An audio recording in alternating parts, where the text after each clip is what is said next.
Vasudevaya. Om Namo Bhagavate Vasudevaya. Om Namo Bhagavate Vasudevaya. Hare Krishna. Okay, so welcome to everybody. Today's special class. We have 3 days seminar on this special subject that we are going to start today. It'll be for half an hour, even less than that. Okay, so today we are going to go on a 3-day journey into a word which completely defines Krishna. So we are going to go on a journey for 3 days, okay? And that specific word which completely defines Krishna is sweetness. Krishna is the supreme personality of sweetness. Mādhurya. Krishna is called Madhurāṭakam Akhilam Madhuram. Krishna is Madhurāṭakam. He is the king. He is not sometimes sweet. He is sweetness. So we are going to focus on the word sweetness during these 3 days. Because generally when we talk about Krishna, Krishna is described in so many ways, in so many shastras. Like for example, Brahma Samhita says, Ishvaraha Paramaha Krishnaha Sachidananda Vigraha Anadiradir Govinda Sarvakarana Karanam. So Brahma says Krishna is Parameshwara, Ishvara Parama Krishna. So he is called Supreme Controller. Ishvara means controller. Parameshwara means Supreme Controller. And in that, Brahma also says that he is Satchit Ananda Vigraha. Krishna is also described as Satchit Ananda. Sat means Krishna is supremely eternal. He is the eternal personality. We are also eternal. We are tiny. He is supremely eternal. Sat and Chit. Krishna is also defined as all-knowing. He knows everything. What is in your heart? What is in your neighbor's heart? What is in every atom? Andantarastu paramanu chayantarastam. He knows everything. He's such a great personality. He's chit, full of awareness of everything. So Krishna is described as supreme controller, eternal. He's a great personality. He's powerful. Parashara Muni, father of Vyasadeva, he describes Krishna or Bhagavan definition, Aishwaryasya, Samagrasya, Viryasya, Yashashaha, Jnana, Vairagya, Yashchaiva, Shannam, Bhagaitingana. One more definition about Krishna. Aishwarya. Krishna is unlimitedly rich. He has everything. Everything belongs to him. He is powerful. He is full of knowledge. He is full of Vairagya. So many ways Krishna is being defined. That's all good. But Gaudiya Vaishnavas, they go deeper. And they say that Krishna is the supreme personality of sweetness. This is something deeper. This is not something ordinary. Everybody thinks Krishna is great. Everybody understands that. But this is special about Gaudiya Vaishnavism. Madhurāṭakam. Krishna is described as sweetness personification. He's completely made of sweetness. Wherever you touch Krishna, he's sweet. Just like you take laddu, you eat any side of laddu, still it is sweet. Completely Krishna is made of sweetness. Krishna is irresistibly sweet. So this is a different dimension. And this is our Gaudiya Chaitanya Mahaprabhu's Gaudiya Vaishnava Siddhanta. And you may think, "Oh, this is some kind of a sentimental exaggeration or maybe some emotional feelings," but it's not like that. It is not some sentiment. It is based on philosophy. It is based on tattva. When we study the Shastras, then you understand Krishna's sweetness. Because that is the thing. So we are going to discuss about Krishna's sweetness. When we talk about power of God, when we talk about greatness of God, then power creates some kind of a fear. Of course, it creates some respect also, obedience also. But power means fear. God means, that's why everybody in all religions, oh, God will punish. God is powerful. So that is a feeling. But when we talk about sweetness, it creates love. That is speciality about Krishna, sweetness. So Krishna's sweetness is creating that loving feelings. When we talk about greatness, power, richness, authority, controller, maintainer, God is also called generator, operator, destroyer. Like some, it sounds little not so sweet. But Krishna is not like that. Krishna is sweet. So when we talk about Krishna, God's greatness, then we respect him, we worship him, we become obedient to him, but we cannot love him. When we talk about only greatness, we can only say, Krishna, you are great. I am your servant. I will serve you. But it will not create love. It doesn't create loving feeling. That's why Krishna in Bhagavad-gītā says in 7.25, Krishna tells one important thing. Naham prakasha sarvasya yoga maya samavrita mudo yamna bijanati mam tu vedana kaschana. So not this one. 7.25. Mudo yamna bijanati loko mamajavavyayam. Krishna says, as because greatness doesn't create love, it creates respect, obedience, and worship. So Krishna says that, I will read I am never manifest to the foolish and unintelligent. For those I am covered by my eternal creative potency, Yoga Maya. So the deluded world knows me not, who am unborn and infallible. Krishna said one interesting thing in this sloka. Krishna says that sometimes Krishna covers his greatness. Krishna covers his greatness so that his sweetness is revealed, not to everybody, to his devotees. That's why Krishna covers his greatness, because love cannot exist in fear and anxiety. If we think about God as only great, powerful, controller, maintainer, everything, then he cannot love him. Love cannot start. If to loves to start love, you have to bring the sweetness. That's why Krishna himself covers. That's why you see in Bhagavatam so many places, Mother Yashoda is tying Krishna with the rope, and she's showing that stick. I will beat you. How this is possible? Because Krishna covered himself, his greatness, and Mother Yashoda only can speak the sweetness of Krishna. And gopis also,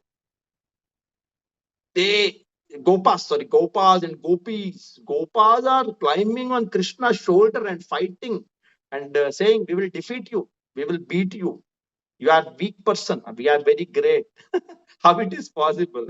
If Krishna shows his only greatness, this is not possible. Gopis also making Krishna dance. Gopis are saying, Krishna, I will give you some sweet. Can you dance? And Krishna is dancing, small baby. Nanda Maharaj is saying, Krishna, bring my shoes from there. And Krishna is carrying the chappal on his head. Krishna is ordered. All this is possible because Krishna sometimes covers his greatness so that devotees can experience the sweetness. You can see, right, in Bhagavad, how is it possible? All these things. With only greatness, this is not possible. Okay, so you understood what is Krishna's sweetness. In Bhagavatam, we see a lot of sweetness of Krishna. So now the question is, what does Krishna's sweetness mean actually? We spoke about Krishna's sweetness, but what does it mean, Krishna's sweetness, philosophically? Because we cannot be sentiment on this. Oh, Krishna is so cute, Krishna is so sweet. Sometimes, you see people telling all these things.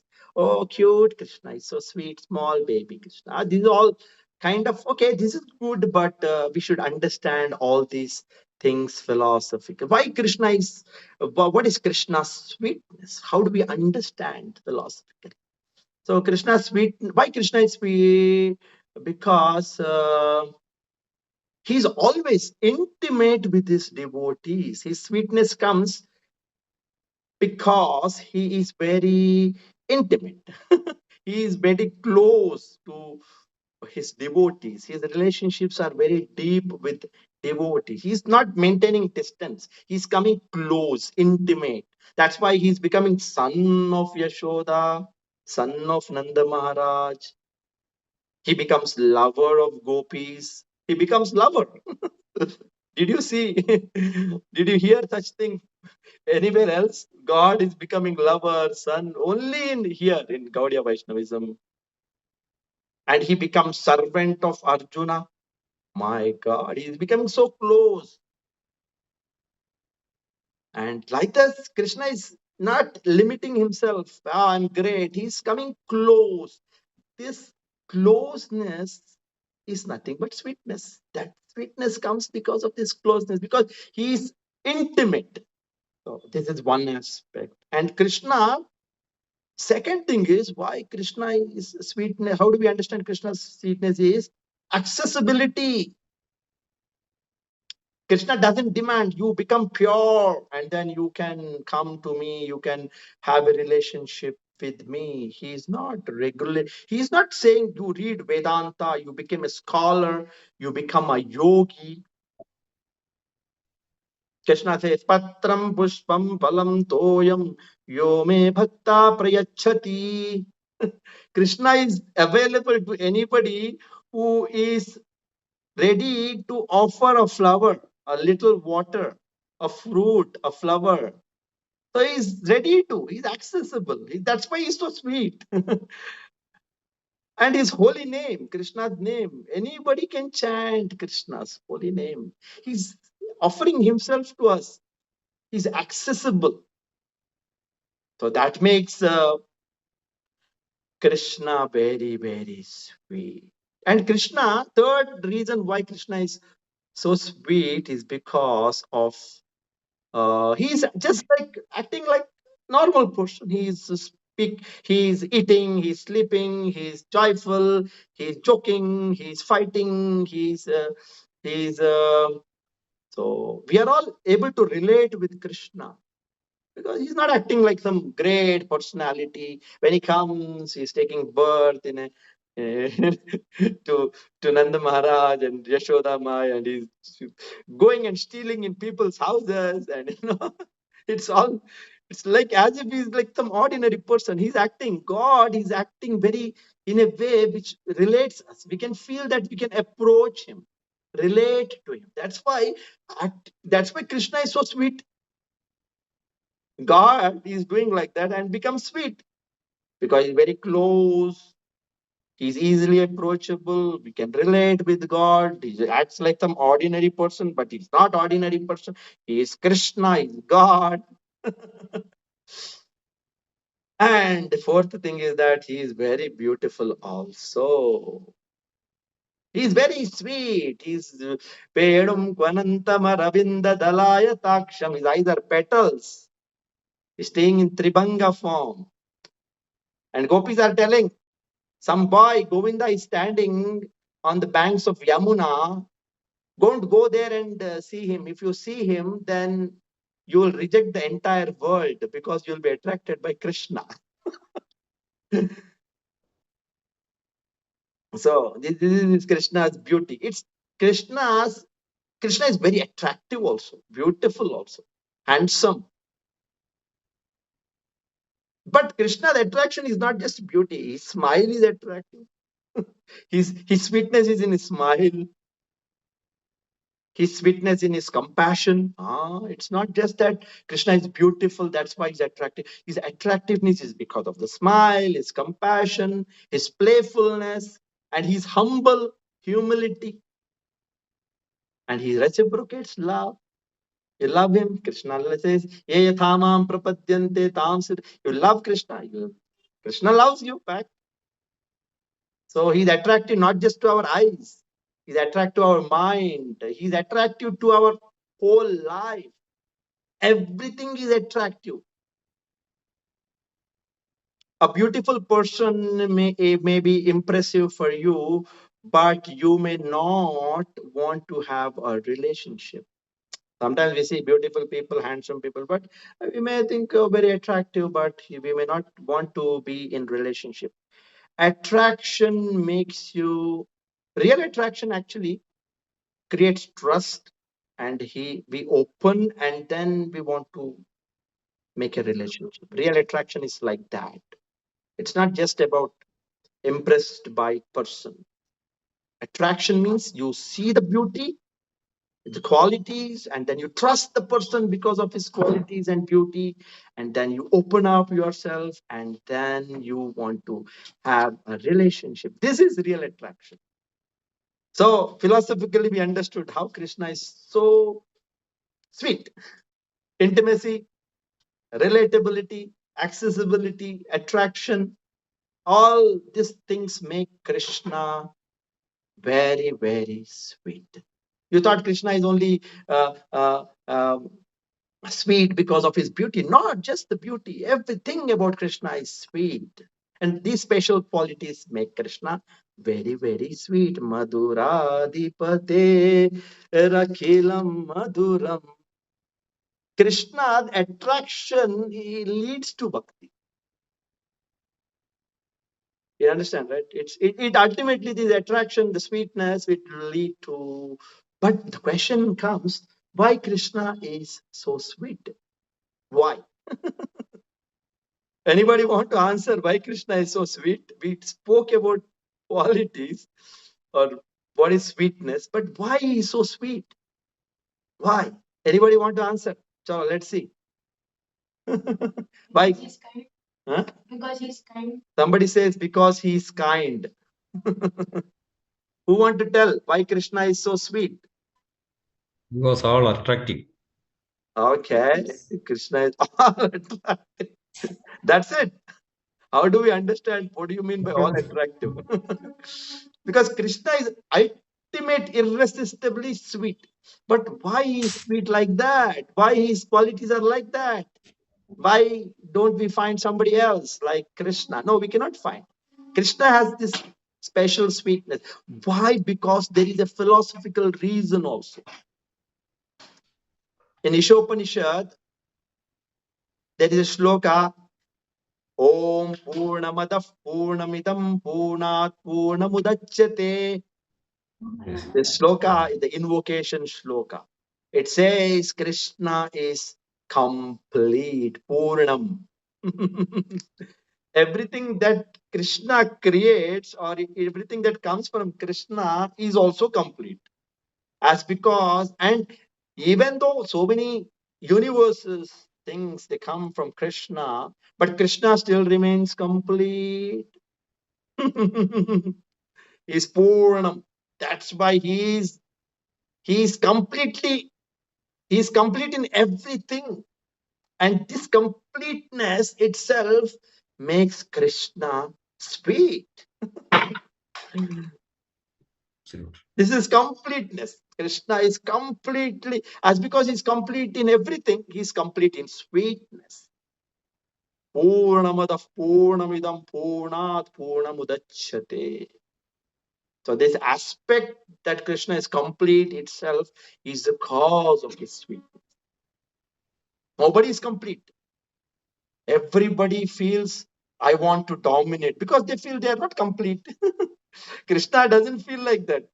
Krishna feels I'm just happy. I'm just beautiful. I'm just sweet because he's complete. He doesn't fear. He doesn't want to dominate because a complete person doesn't feel like doing all these things. Yeah, Krishna is not selfish because he's complete. We don't have things. That's why we are always, oh, I want this. I'm afraid of this. We are not complete. That's why by doing all this nonsense, we want to show completeness. No, we cannot. Krishna. And one more thing, Krishna is complete, and Krishna, Vedanta says Krishna is Anandamayopyasat. Krishna is made of bliss. Krishna is not happy sometimes like us. Oh, I get this, I'm happy. I don't get it, I'm not happy. Krishna is happiness personified. And when a person is totally in bliss, then that sweetness comes out of him in his qualities because he becomes playful. A happy person is playful, a happy person is humorous, a happy person is very compassionate, a happy person is very intimate. All these qualities come because he's Anandamayopyasa. That's why he's so sweet. We are not we are not like that. We are in the material world. We are always looking for some happiness. Krishna is made of happiness. You understand, right? So Krishna is complete. That's why he's sweet. Krishna is happiness, Ananda, Sagara. Ananda, he is the form of happiness. That is one reason why Krishna is sweet. And Krishna, the reason why he creates this entire universe or the entire Brahmanda is not to rule. The purpose of creation is to exchange love with us, jivas. To exchange love, if you want to exchange love with jivas, then just being great will not help. Just being powerful will not create feeling of love. Love requests, love needs some approachability. If somebody wants to love you, if you look very great, powerful, then he will be afraid. If somebody wants to approach, then you need to bring an element of sweetness in your feature so that people can approach you. People can start making a relationship. That's why this Krishna created. The purpose of everything is love. The whole existence is created to exchange love. And that's why Krishna is sweet. The purpose of Krishna is so sweet. Sweetness makes a reciprocal love possible. If there is no sweetness, love and reciprocation is not possible. That's why Krishna is so sweet. And that's why we can love Krishna. And most important reason why Krishna is sweet, because Krishna wants to be controlled by his devotees. This is like some powerful reason, very radical reason why Krishna wants that devotees dominate. He likes it. Krishna allows Mother Yashoda to come and tie him with a rope. Why? Because Krishna likes. He wants. And Krishna likes his friends to come and fight with him and defeat him, and gopis can order him. And you can see in 10th canto of Bhagavatam, Damodar Leela. All these things are there. Why? Why? Because Krishna wants some relationship and love. Purpose of the existence is to create love. And only sweetness allows God to be conquered. If God has to be conquered, then sweetness has to be there. That's why Krishna is so sweet, so that we can conquer him, because he likes that devotees become conquer God. He likes that. That's why Vallabhacharya writes, Madhuradipate Rakhilam Madhuram Madhuradipate Rakhilam Madhuram Madhuradipate Rakhilam Madhuram. You'll not find this kind of a Ashtakam anywhere. Madhurāṣṭakam by Vallabhacharya. Madhurāṣṭakam. We will try to 3 days. We will try to understand some other aspects. So Krishna is not sweet because of his activities. We sometimes think, oh, Krishna is acting so nicely, that's why he's sweet. No, Krishna is sweet. That's why his activities are sweet. Krishna is sweet. That's why if he goes and steals butter, that also becomes sweet. Krishna is sweet. That's why if he goes and kills somebody, that killing also will become sweet because he is sweet. Krishna is sweetness is his very being. Krishna is not supreme, not because he controls everyone. Krishna is not supreme. We think Krishna is supreme because he has so many powers. No, Krishna is not supreme just because he has powers and he can control. Krishna is supreme because he conquers everybody's heart with his sweetness. That is Krishna's real greatness. Real greatness, real power of Krishna is in his sweetness. That's why we should develop love for Krishna. Madhuradipate Rakhilam Madhuram Madhuradipate Rakhi. So that's why we should love Krishna. Don't think, don't become like some normal, spiritual person who only chases greatness of God. We should aspire. We should understand this aspect of God, the supreme personality of sweetness, and we should fall in love with Krishna. And that is the goal of our Chaitanya Mahaprabhu's mission. Prabhupada, when we Yay. love, then we will serve Krishna. Okay, so that's it for today. Tomorrow we're going to meet again. Second aspect, we're going to discuss more and more about this. Thank you so much. And any questions?